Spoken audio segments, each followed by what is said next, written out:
Bismillahirrahmanirrahim. Assalamualaikum warahmatullahi wabarakatuh.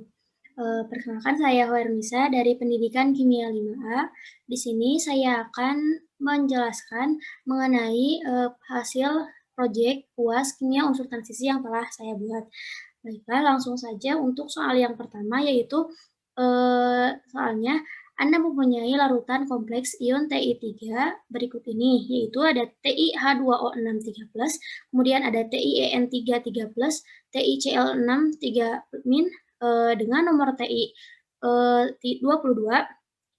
Kemudian soalnya yang A, gambarkanlah skema pembelahan orbital di ketiga kompleks tersebut dilengkapi dengan pengisian elektronnya berdasarkan teori medan kristal. Kemudian yang kedua, tunjukkan kompleks yang memiliki spin tinggi dan ion kompleks spin rendah. Yang ketiga, hitung energi penstabilan medan kristal atau CFSE kedua kompleks tersebut dalam variabel delta O atau dq, boleh salah satu, dan P pairing energi. Kemudian untuk yang D yaitu di antara ketiga ion kompleks tersebut, manakah yang menunjukkan absorpsi dengan panjang gelombang atau lambda paling pendek dengan dalam spektrum sinar tampak. Jelaskan berdasarkan teori medan kristal ligan dan susunan urutan panjang gelombang absorpsinya. Baik, langsung saja. Untuk soal yang pertama yaitu di sini terdapat 3 lautan ion kompleks, di mana yang pertama ada TiH2O6 3+, kemudian ada TiEN3 3+, dan yang terakhir adalah TiCl6 3-. Untuk yang pertama yaitu TiH2O6 3+, sebelumnya Ti ini memiliki nomor atom 22. Namun pada unsur TiH2O6 3+, Ti menjadi memiliki muatan, di mana muatannya yaitu adalah 3+. Sehingga nomor atom Ti 3+ ialah 19, di mana 22 dikurangi 3 menjadi 19. Dengan konfigurasi elektronnya ialah 1s2, 2s2, 2p6, 3s2, 3p6, 4s0, dan 3d1. Dari konfigurasi ini kita dapat lihat bahwa Ti13 ini merupakan memiliki bentuk oktahedral dengan 3D1. Kemudian setelah didapat konfigurasi elektron ini, kita buatkan langsung yaitu tingkatan energinya, di mana Ti3+ ini memiliki satu elektron pada orbital D-nya, sehingga orbitalnya mengisi satu saja. Nah, kemudian pada medan kristal ini naik ke atas. Setelah naik ke atas, pada kompleks oktahedral logam berada di pusat oktahedron dengan berada di pusat dengan ligan di setiap sudutnya. Nah, kemudian akibatnya terjadilah splitting, yaitu kenaikan tingkat energi orbital T2G lebih tinggi dibanding kenaikan tingkat energi orbital EG, sehingga splitting ini dibagi ini ya. Kalau misalkan untuk oktahedral jaraknya ini jauh seperti itu. Bisa dilihat yang atas itu merupakan EG, sedangkan yang bawah merupakan T2G.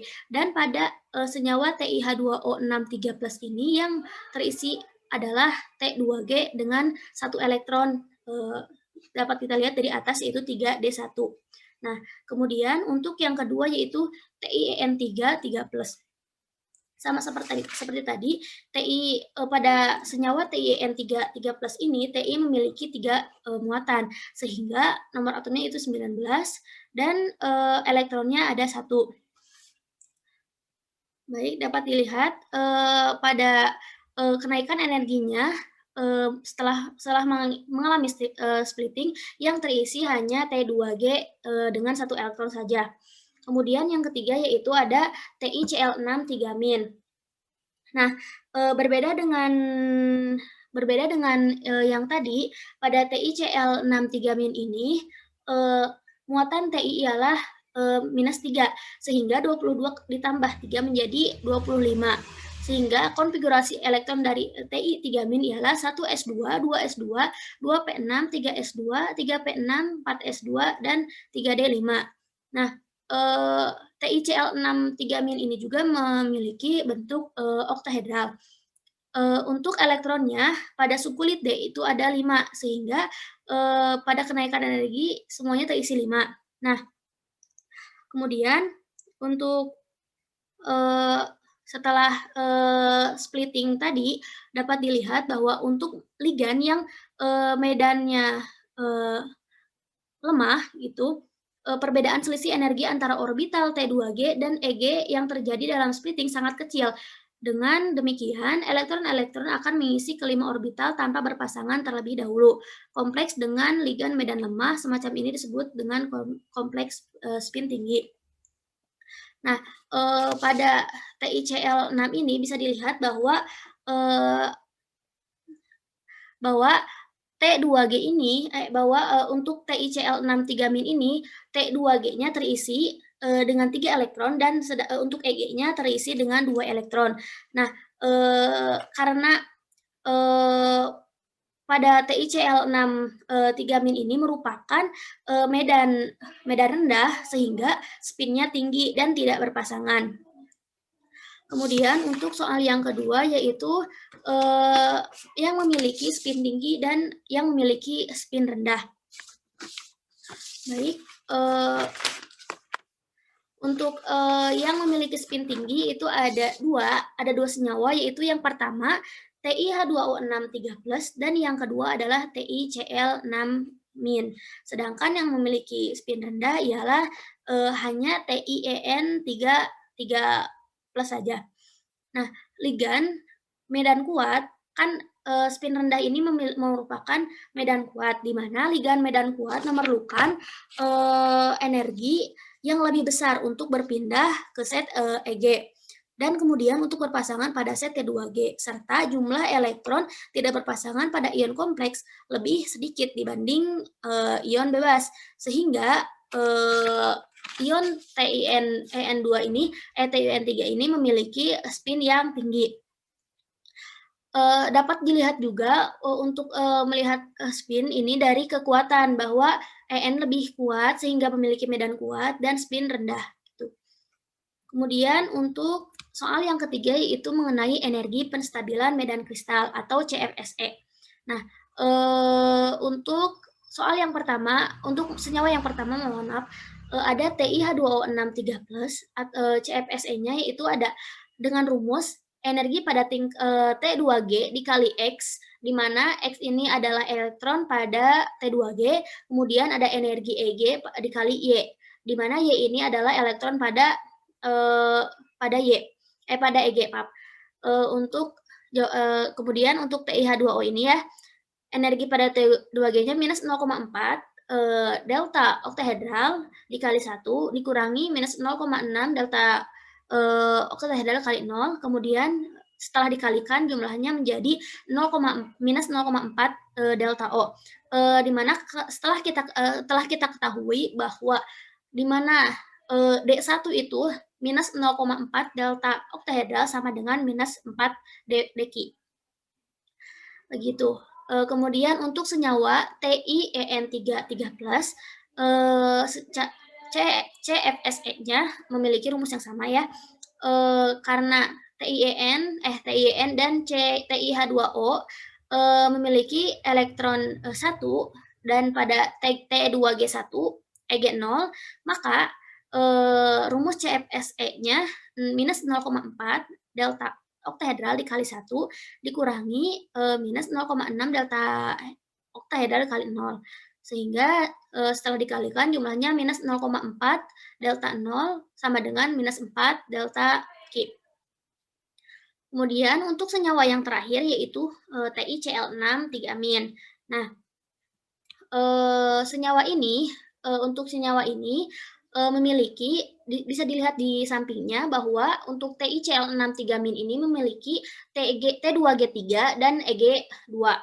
Sehingga, dapat dikalikan bahwa minus 0,4 delta oktahedral dikali 3 dikurangi, minus 0,6 delta oktahedral dikali 2, sama dengan minus 1,2 delta oktahedral dikurangi minus 1,2 delta oktahedral sama dengan 0. Jadi untuk, harga CFSE TiCl6 6 3-min adalah 0. Kemudian untuk soal yang, keempat, yaitu, mana spesies yang memiliki panjang gelombang paling pendek. Nah, untuk yang, panjang gelombang paling pendek ialah ada TiEN313 mempunyai, panjang gelombang paling pendek dibandingkan ada TiH2O6 3+ dan TiCl6 3-. Karena, senyawa kompleks ini, pada senyawa kompleks TiEN3+ ini, Ti-nya mengikat EN yang mana ligan EN ini termasuk polibedentat. Nah, ligan EN juga memiliki spin rendah dan tentunya memiliki medan kuat sehingga delta O besar. Di mana jika delta O besar berarti cahaya yang diserap berenergi tinggi sehingga panjang gelombang pendek. Kemudian panjang gelombang absorpsi dipengaruhi juga oleh besarnya pemisahan energi pada orbital D pada medan ligan sekitarnya. Semakin besar pemisahan, semakin pendek panjang gelombang serapan yang sesuai dengan transisi elektron dari orbital energi rendah ke energi tinggi. Nah, dapat juga dilihat dari susunan urutan panjang gelombang di sini dari yang kuat yaitu EN, H2O, kemudian yang yang lemah itu ada Cl, di mana TEN memiliki delta yang besar, sedangkan semakin ke Cl itu memiliki delta oktahedral itu yang semakin kecil. Namun semakin besar delta O-nya, maka panjang gelombangnya akan semakin pendek, sedangkan semakin kecil delta O-nya berarti panjang gelombangnya jadi semakin panjang. Kemudian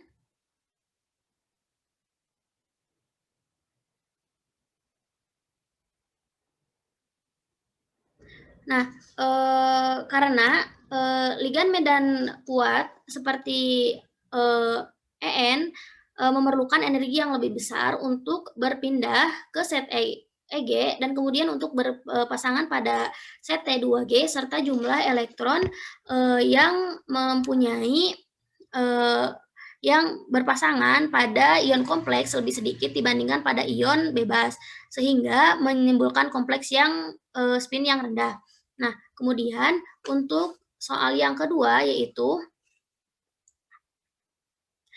disajikan ada reaksi yaitu ada CrCl3 berwarna ungu ditambah 3En kemudian direaksikan dengan eter menjadi CrEn 3 kali Cl3 berwarna kuning. Untuk soalnya, sebutkan jenis reaksi yang terjadi di atas dan jelaskan pula syarat terjadinya reaksi tersebut. Yang kedua, jelaskan dengan singkat metode sintesis dan karakteristik dari senyawa koordinasi yang telah Anda ketahui. Baik.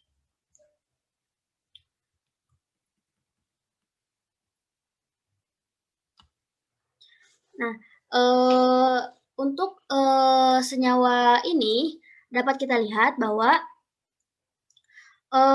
jenis reaksinya adalah reaksi substitusi, di mana, yang menjadi, ininya adalah ether, kemudian, En masuk ke dalam Cr, sehingga reaksinya merupakan, reaksi substitusi. Kemudian untuk cara terjadinya reaksi ada dua, yang pertama itu ialah ion logam mempunyai afinitas besar terhadap air, kemudian contohnya seperti ada ion Al, Fe, dan Cr. Kemudian ligan yang dipakai tidak larut dalam air. Kemudian untuk yang kedua ialah metode sintesis. Nah, untuk metode sintesis ini saya menuliskan ada dua. Yang pertama ialah kristalisasi. Ada metode kristalisasi yaitu suatu proses pembuatan bahan padat dengan cara mengendapkan larutan, campuran, lelehan, atau gas. Nah, untuk karakteristik dari kristalisasi ini ialah termodinamika dan faktor kinetik yang bisa membuat proses itu sangat bervariasi dan sulit dikontrol.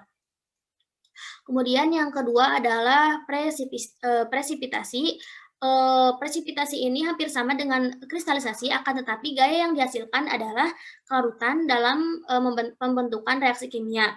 Nah, karakter yang dilihat karakterisasi dari presipitasi ini adalah kelarutan. Nah, di mana jika produk yang dihasilkan tidak larut, maka disebut reaksi presipitasi atau pengendapan. Nah, kemudian untuk soal yang ketiga, yang terakhir, disajikan ada suatu senyawa. Nah, pertanyaannya adalah jelaskan fungsi senyawa di atas dalam aplikasi senyawa kompleks di bidang kesehatan, kemudian sebutkan salah satu contoh senyawa kompleks yang Anda ketahui dan jelaskan aplikasi dalam kehidupan. Baik. Mmm. Senyawa yang disajikan merupakan senyawa ETA. Nah, senyawa ETA ini merupakan suatu senyawa yang, dapat mengikat dan membentuk senyawa kompleks senyawa kompleks. Nah, senyawa ETA ini merupakan, kulator atau kelator maaf, kelator ini merupakan senyawa yang bisa mengikat logam. Kemudian kompleks ligan memiliki PEB yang akan mengikat, logam kurang baik dalam tubuh.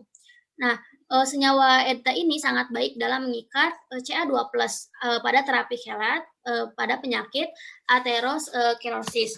Nah, terapi chelasi ini adalah metode pengobatan yang menggunakan bahan utama ETA dan nutrien lain yang dilarutkan dalam 500 ml larutan, infus steril. Terapi, chelat ini, memiliki prinsip mencapit di mana yang dicapitnya adalah logam berat yang banyak masuk ke dalam tubuh manusia, seperti aluminium, merkuri, kadmium, dan lain-lain.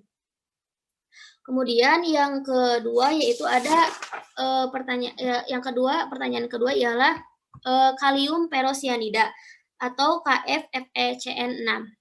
Nah, aplikasinya dalam kehidupan sehari-hari adalah anti kempal, baik untuk garam, teknis maupun garam meja, kemudian pemurnian timah dan pemisahan tembaga dari biji molybdenum, kemudian, produksi, wine dan asam sitrat, ada asam bisa digunakan juga sebagai pakan hewan, kemudian dalam skala laboratorium digunakan untuk menentukan konsentrasi, kalium permanganat.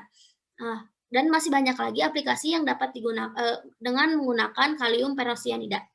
Mungkin, sampai sini saja pembahasan dari saya. Mohon maaf apabila terdapat kesalahan. Terima kasih. Wassalamualaikum warahmatullahi wabarakatuh.